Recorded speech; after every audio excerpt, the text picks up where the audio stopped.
Rendez grâce en toutes choses, car c'est à votre égard la volonté de Dieu en Jésus-Christ. Rendons grâce à Dieu en toutes choses. Rendons grâce à Dieu en cette fin de l'année bien-aimée. Waouh, quelle grâce il nous a fait, toi et moi, d'entrer dans cette nouvelle année et d'y arriver pratiquement à la fin. Je vais rendre grâce à Dieu pour la vie, pour la santé qu'il m'a donnée. Je vais aussi rendre grâce à Dieu pour les quelques 493 personnes qui sont abonnées à ma chaîne, qui m'écoutent, qui me font confiance et qui, j'espère, ont été bénis durant toute cette année par mes publications. Je rends grâce à l'Éternel notre Dieu pour la foi. Je rends grâce à l'Éternel notre Dieu pour Christ qui est mort sur la croix, qui a porté nos péchés. Bien-aimé, à toi qui es abonné à cette chaîne, à toi qui n'es pas abonné mais qui s'arrête aujourd'hui pour m'écouter, je dis aussi merci. Merci de m'accorder ce temps avec toutes les chaînes qui existent aujourd'hui sur YouTube. C'est pas facile, hein? C'est pas facile.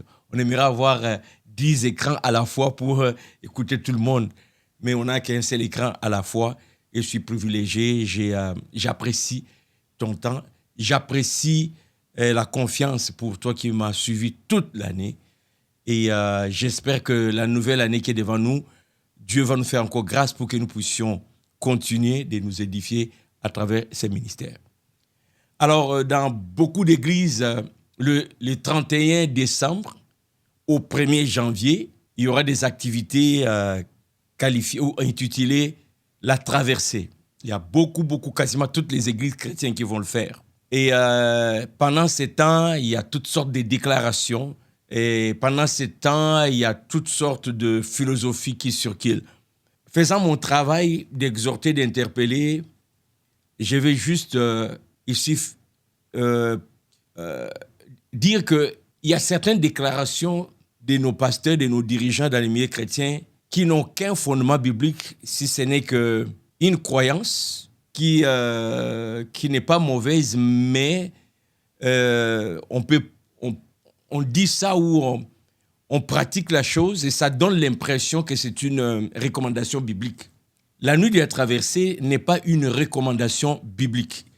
Du moins, jusqu'au moment où je parle, je n'ai pas vu une recommandation biblique. Nous devons nous retrouver à l'église ou à notre assemblée, à notre lieu de rencontre, notre lieu de culte, pour qu'ensemble nous puissions traverser, donc terminer l'année et commencer la nouvelle.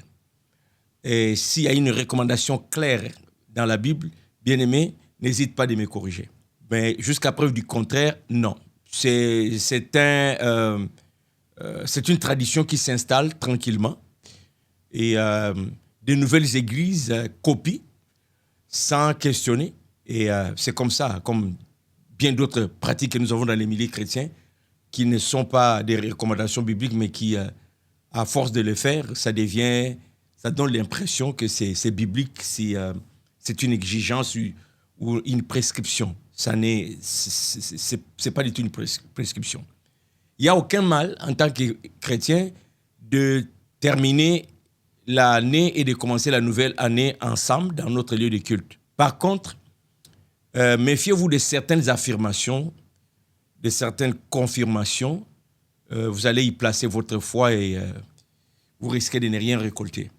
Lorsque, par exemple, un pasteur insiste, il dit « c'est très important de terminer l'année devant le Seigneur » ou « c'est très important de commencer la nouvelle année devant le Seigneur ». Ne manquez pas cette traversée. Il n'y a aucun fondement biblique et cette déclaration est, je me permets de le dire, anti-biblique. Parce que affirmer que c'est très important de passer la nuit du 31 au 1er devant le Seigneur, et c'est devant le Seigneur, c'est notre lieu de culte, c'est notre église, bâtiment là où on s'est réunis, ça c'est faux. Parce que Dieu n'a pas un lieu physique où il reste, qu'on doit se déplacer pour le voir.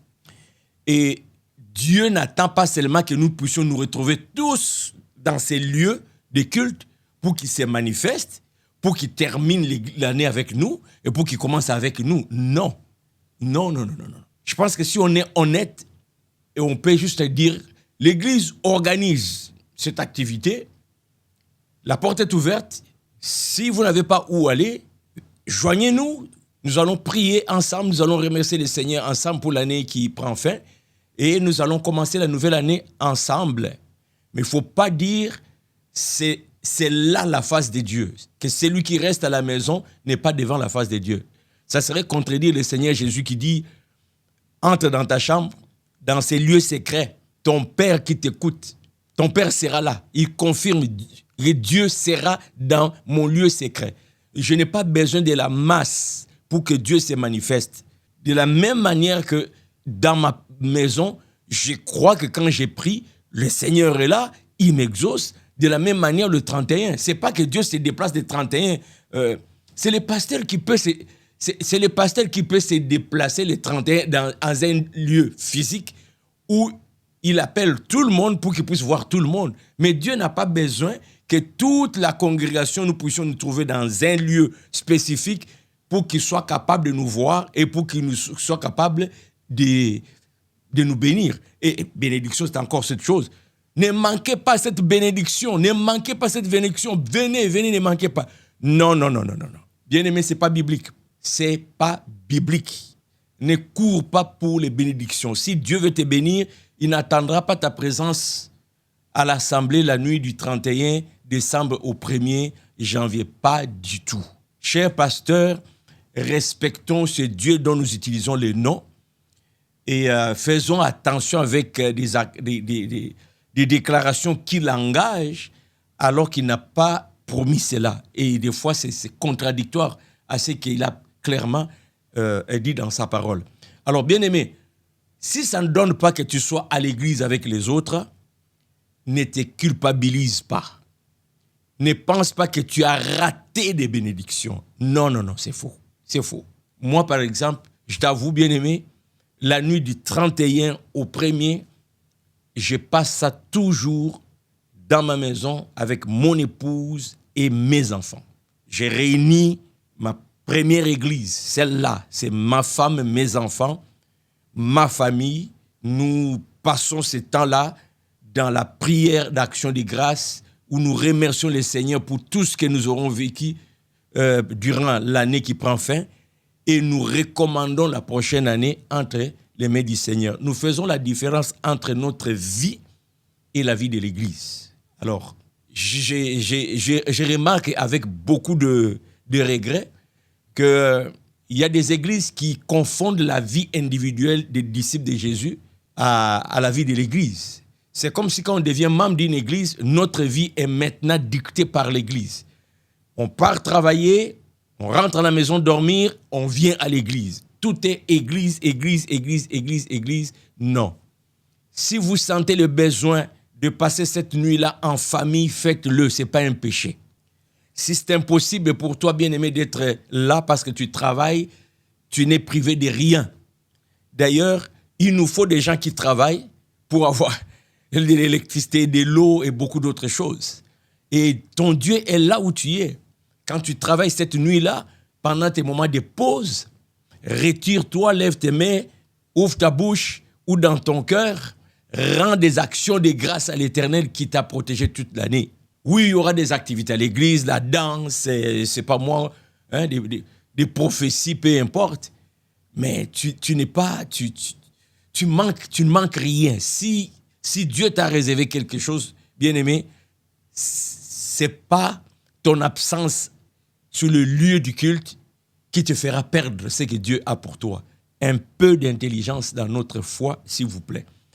Et l'autre chose, c'est de faire attention avec des proclamations qui seront faites cette nuit-là. Cher pasteur, encore s'il vous plaît, n'allez pas proclamer des choses par sentiment. Si ça ne vient pas de Dieu, essayez de contrôler votre bouche. Ces gens-là qui vous écoutent, la majorité, dans la plupart des cas, la majorité sont ignorants de la parole de Dieu. Ils n'ont de sources sûres que ce qui sort de votre bouche. Donc leur foi est basée sur ce que vous proclamez. Très peu de chrétiens vérifient les Écritures. Et les pasteurs, vous êtes conscients de ça, vous savez, vous connaissez les niveaux spirituels des membres de vos églises. Par respect pour le Dieu que vous dites servir, ne jouez pas avec l'ignorance de ces gens-là. Ne programmez pas n'importe quoi.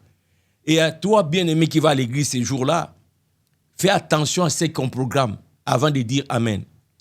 Parce que le Seigneur ne peut pas proclamer dans une soirée comme celle-là une bénédiction universelle à nous tous, alors qu'il a des projets il y a des projets pour chacun de nous. Chacun de nous a une histoire avec Dieu.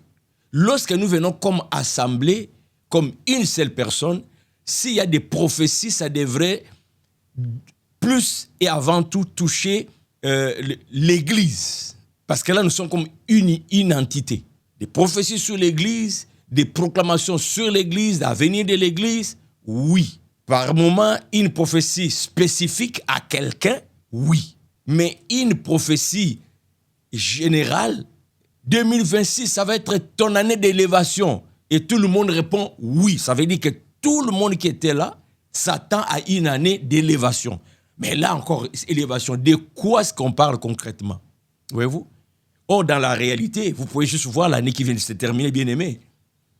Nous fréquentons la même église, mais nous n'avons pas eu le même vécu, les mêmes histoires. Et est-ce que vous pouvez au moins prendre le temps d'évaluer l'accomplissement des prophéties de 2024, la nuit du 31 au 1er, voyez-vous? Qu'est-ce qui a été proclamé dans votre église pour toi? Et qu'est-ce qui s'est réalisé? Je reçois, j'arrache, je reçois. Ayons l'humilité, bien-aimés dans le Seigneur, nous qui dirigeons les gens, de ne pas faire du spectacle. C'est sérieux l'avenir des gens, c'est sérieux. Tu vas te marier cette année. Qui? Vous lancez ces proclamations dans le vide parce que ça vient de vous, ou c'est vraiment Dieu qui dit maintenant proclame. C'est faux que tout le monde, tous les célibataires de l'église vont se marier l'année prochaine. C'est faux. Et c'est faux aussi que tout le monde dans cette église sera en bonne santé l'année qui vient. Rien du tout. Nous ne savons pas qu'est-ce que Dieu réserve pour chacun. Allons, regardons la prochaine année en comptant sur la grâce de Dieu. Seigneur, tout est entre tes mains. Tu es celui qui va me faire entrer dans cette année. Tu es celui qui va cheminer avec moi. Tu connais mes besoins. Tu connais aussi ce qui est important pour ta gloire. Je m'abandonne entre tes mains. Et le pasteur, par sincérité et humilité devant Dieu, comme leader, je pense qu'il faudrait plutôt faire des proclamations du genre « Seigneur, voici les brebis que tu m'as données. Merci pour ce qu'a été l'année qui prend fin. Seigneur, nous avons besoin de toi pour l'année qui est devant nous. Donne-moi la sagesse de savoir conduire ton peuple. Seigneur, chaque brebis a ses besoins. Oriente-moi comme berger pour chacun. Donne-moi la sagesse. Seigneur, manifeste-toi dans la vie de chacun. Seigneur, fais que chacun te connaisse. Et on laisse à Dieu le plan qu'il a pour chacun. Mais cette histoire d'aider, cette année, c'est l'année des possessions. Cette année, c'est l'évêque. Et ce qui est malheureux, et que je n'ai jamais compris pourquoi ça, on n'évalue pas. Sincèrement, 2025 ici, est-ce que vous avez prévu un moment d'évaluer les accomplissements de ces proclamations? On proclame, on passe. On proclame, on passe. Et les gens continuent toujours. Amen, amen. Et ils ne regardent même pas si ces choses s'accomplissent. Comment la parole de Dieu peut sortir et retourner sans produire l'effet? Ça vient de quelle Bible? Alors, un peu d'intelligence, bien aimé, parce qu'il s'installe dans nos églises des pratiques pas bibliques, mais tellement qu'on a confiance aux hommes de Dieu, on s'est dit, il est inspiré de Dieu, et par Dieu. Non. Tu as le devoir de discerner. La Bible dit que n'ajoutez pas foi à tout esprit, et ne méprisez pas les prophéties, et puis examinez, prenez ce qui est diffus. Mais en tout cas, l'examen doit être là. Et si vous examinez, vous allez vous rendre compte qu'il y a pas mal de choses qui n'ont rien à voir avec Dieu, c'est juste une sensation, et puis quelqu'un qui est là en sa position d'autorité, puis veut faire sentir son autorité, je déclare, on fait des... C'est creux. Il ne se passe absolument rien dans la vie des gens. Ce n'est pas bon. Alors nous avons la responsabilité de discerner et nous avons aussi la responsabilité, nous qui conduisons, de nous assurer qu'on ne dit pas n'importe quoi au nom de Dieu. Voilà, j'espère que j'ai pu aider, j'ai pu exhorter, j'ai pu édifier quelqu'un. Au reste, voici 2026 qui se pointe à l'horizon. Est-ce que le Seigneur va me faire entrer? Je n'en ai aucune idée. Sinon, le reste, paix dans ta famille, que nous puissions célébrer dans la joie et dans l'esprit d'action, de grâce. Et si le Seigneur permet qu'on entre dans cette nouvelle année et qu'il me donne la vie, la santé, je reviendrai à ce micro pour partager ce que le Saint-Esprit m'aura enseigné. Merci beaucoup. Bonne année 2026. C'était votre frère Jean Dinsil.